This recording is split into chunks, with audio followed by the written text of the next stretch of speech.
Olá a todos, queremos hoje dar continuidade no nosso estudo da Carta aos Hebreus e hoje queremos encerrar então o capítulo 10.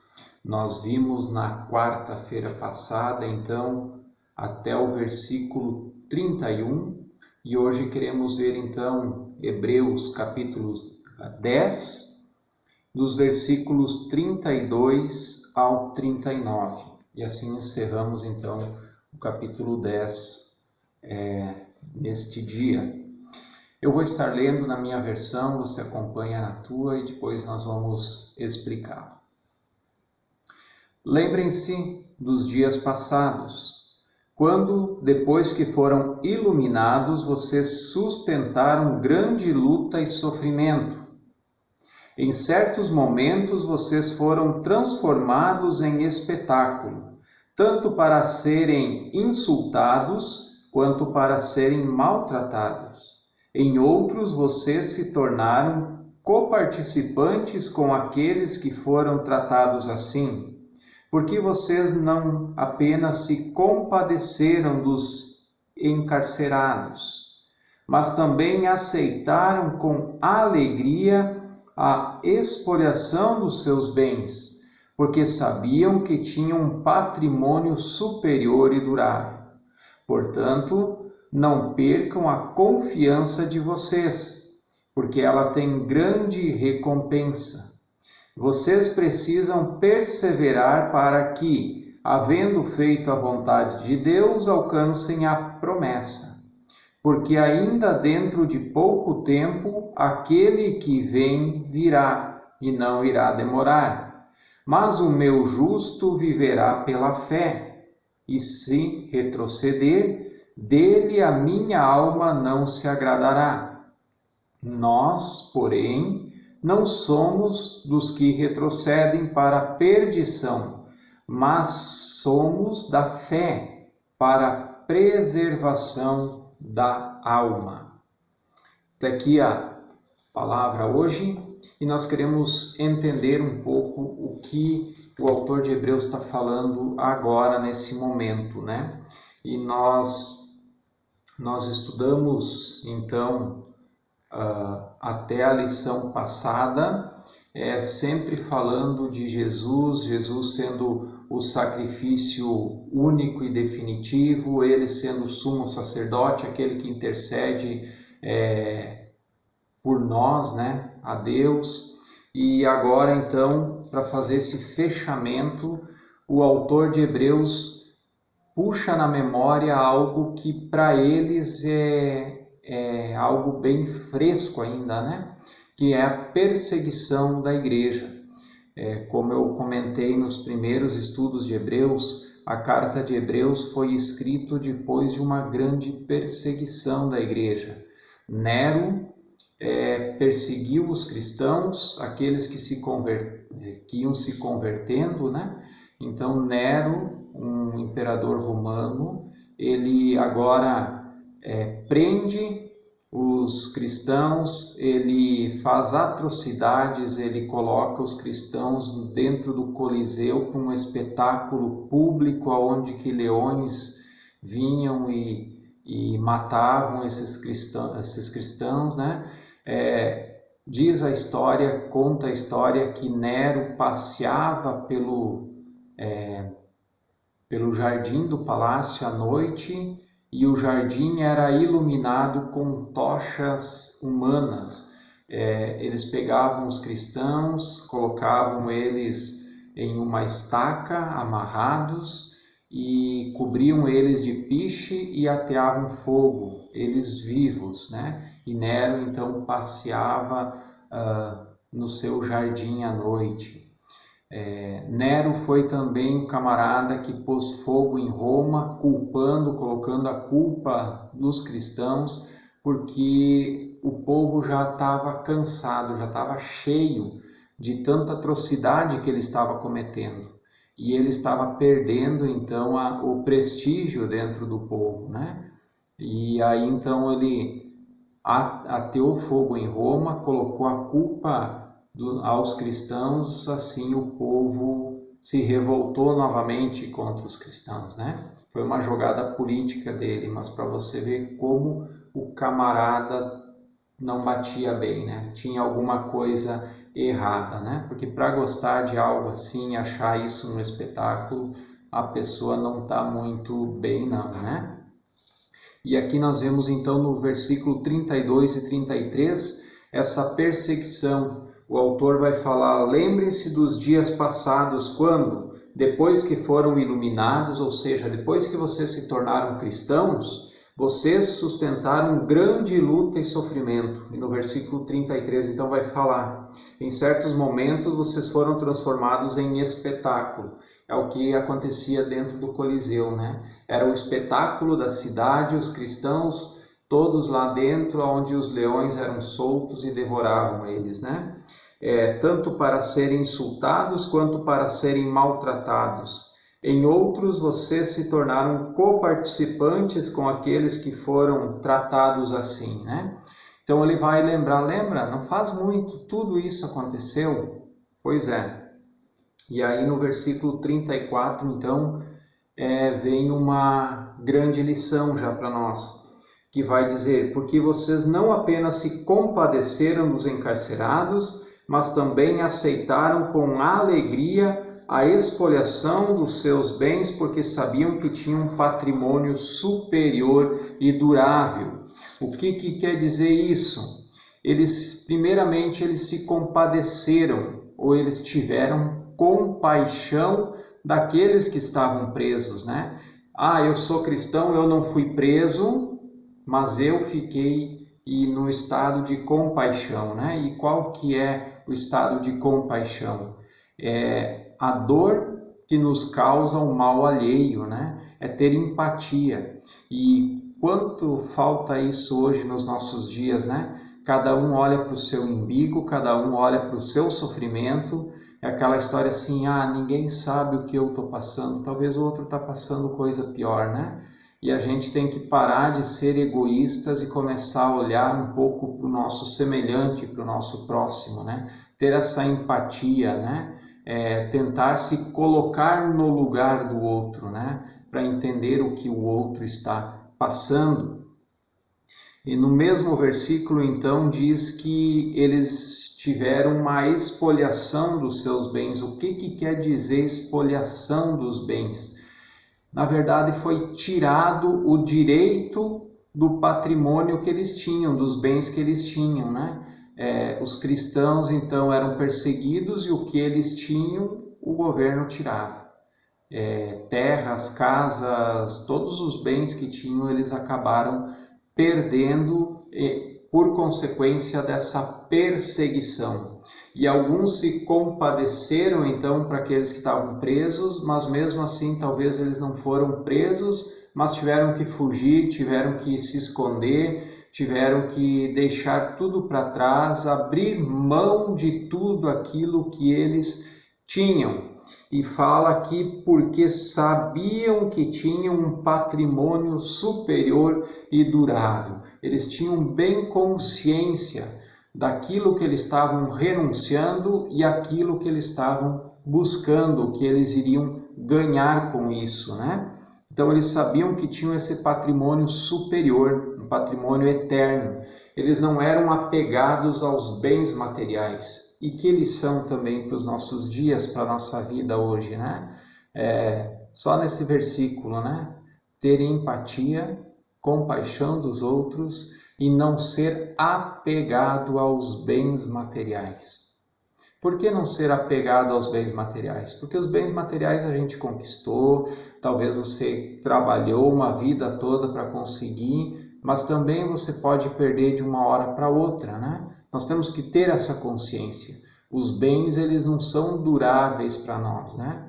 Aquela história, caixão não tem gaveta.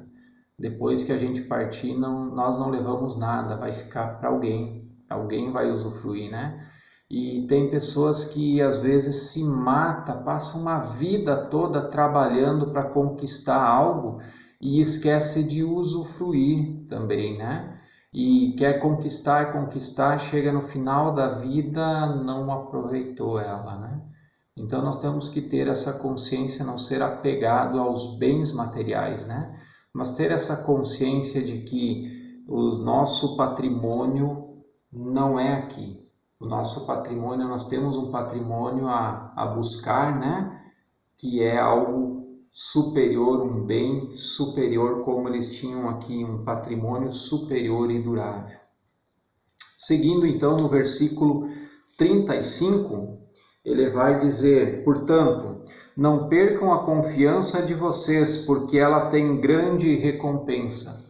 Então aqui vem um conselho do autor. Olha, toda essa perseguição, vocês perderam os bens, mas vocês estão olhando para os bens futuros, mas não percam a esperança.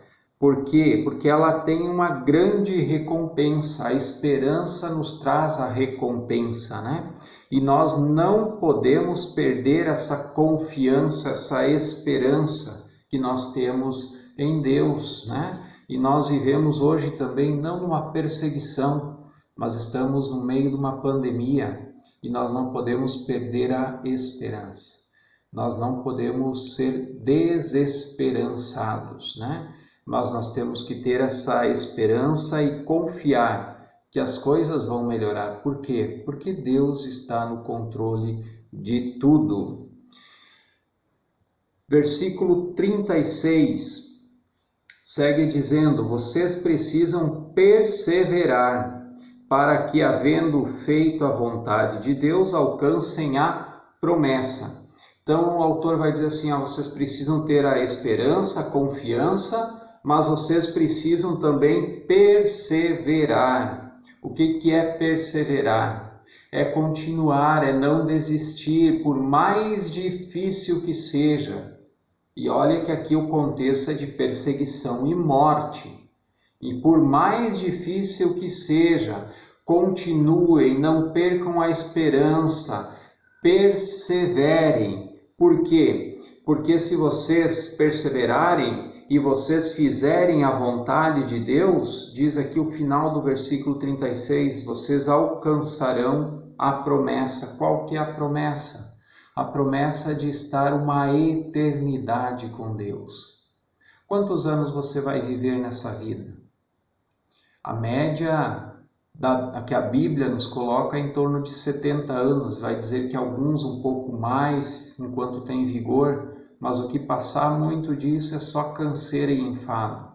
Talvez você vai chutar nos 80 anos, 90 anos. Tem algumas pessoas que chegam quase aos 100 anos, né? O que é 100 anos comparado à eternidade? Nós temos que pensar em algo maior, em algo superior, né? Numa herança superior, um patrimônio superior e durável também.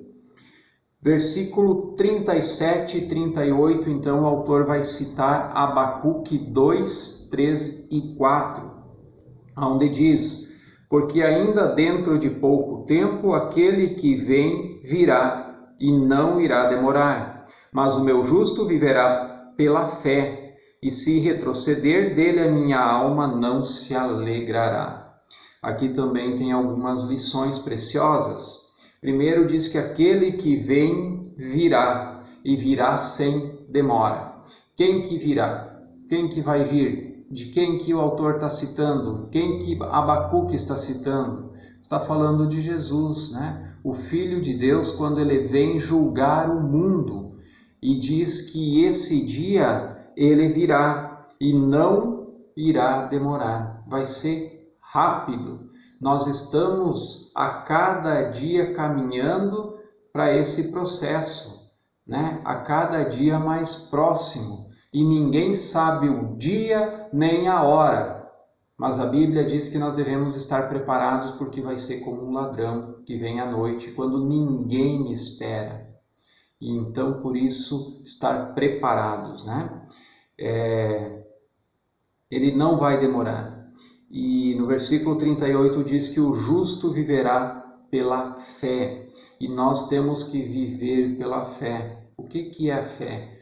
A fé é crer em algo que eu não enxergo. Essa que é a verdade. A fé é eu acreditar em algo que eu não estou vendo. É confiar que aquilo que eu ouvi vai se cumprir. E todo cristão precisa de fé. Aliás, toda pessoa tem fé, né? E às vezes é preciso mais fé para não crer em Deus do que para crer. Porque a gente vê as maravilhas de Deus, a obra de Deus e as bênçãos de Deus todos os dias em nossas vidas. E às vezes nós precisamos mais fé para dizer que Deus não existe do que para crer que Ele existe e cuida de tudo, né? Eu sempre digo assim, o ateu tem mais fé do que o cristão, porque ele diz que Deus não existe e ele tenta fazer de tudo para provar que Deus não existe. E a pergunta é, se algo não existe, eu preciso provar que ela não existe, né? Então, a maior prova que Deus existe talvez seja o próprio ateísmo, né? Porque eles tentam provar algo que não existe, sendo que ele existe, né? Deu para entender, né? Então, o justo viverá por fé. E diz que se retroceder, quer dizer, se voltar atrás, dele a minha alma não se alegrará. Então, aqui está falando, lembrando, no versículo 32 é bem claro, diz, depois que foram iluminados, depois que foram cristãos, que se tornaram cristãos, que receberam o Espírito Santo, né? Agora é tempo do Espírito Santo, foram iluminados. Esses, se retrocederem, se voltarem à antiga vida, então delas a alma do Senhor não se agradará. Então nós temos que cuidar, sempre avançar, sempre adiante. Nunca voltar para trás, não retroceder, não voltar para a velha vida, né? Aqui é o exemplo daqueles que abandonam a fé, né? Os apóstatas, como a Bíblia fala. Aqueles que uma vez foram iluminados, que provaram o dom celestial, tiveram parte da herança de Deus, né? Provaram, sentiram o Espírito Santo, agora eles dizem assim, não quero mais, eu vou voltar para a antiga vida porque era melhor, era mais fácil, né? E aqui o contexto, lembrando de novo, era de perseguição, talvez poderia dizer assim, não, mas aí eu não vou ser perseguido, fica tudo mais fácil, eu não vou perder meus bens, né? E quantos cristãos hoje literalmente perdem a cabeça por não negarem a Cristo, em alguns países onde são perseguidos, né? E a gente vê em alguns portais cristãos as notícias, a mídia não mostra muito, mas a gente vê que todos os dias tem missionários, pastores, irmãos nossos, né, em Cristo que estão morrendo, perdendo a vida, sendo decapitados por não negar a Cristo. Por quê? Porque aquele que retroceder, dele a minha alma não se agradará. Nós temos que seguir sempre adiante com esperança, com confiança, olhando para uma herança muito maior, duradoura, futura, que Deus nos promete, que é as promessas de Deus. E fechando então no versículo 39, vai dizer, nós, porém, não somos dos que retrocedem para a perdição, mas somos da fé, para a preservação da alma. E aqui está a chave de tudo, o grande fechamento, né? Nós não podemos retroceder para não termos uma perdição, e a perdição aqui significa um inferno, uma eternidade no inferno, mas somos da fé, nós somos aqueles que preservam para ganhar a preservação da alma, diz, né? Somos da fé para a preservação da alma. E a pergunta que fica aqui, onde você vai passar a tua eternidade? Você já sabe? Você precisa saber. Você precisa ter certeza aonde você vai passar a eternidade. Talvez você vai ter que abrir mão de algumas coisas aqui para poder preservar a alma no futuro, porque o corpo se vai. Um dia o nosso corpo vai ficar por aí, né? A alma não. A alma permanece para sempre. Aonde que você vai passar a tua eternidade? Se você ainda não pensou nisso, comece a pensar, e bem rápido, porque aquele que vem virá e não irá demorar. Não espere para amanhã. Se hoje você não tem certeza da tua salvação, entregue a tua vida a Cristo. Deixa que Ele conduza a tua vida. Avance para frente com esperança, com confiança e não retroceda, para que também você possa salvar e ganhar a tua alma o dia da eternidade. Que Deus te abençoe em nome de Jesus.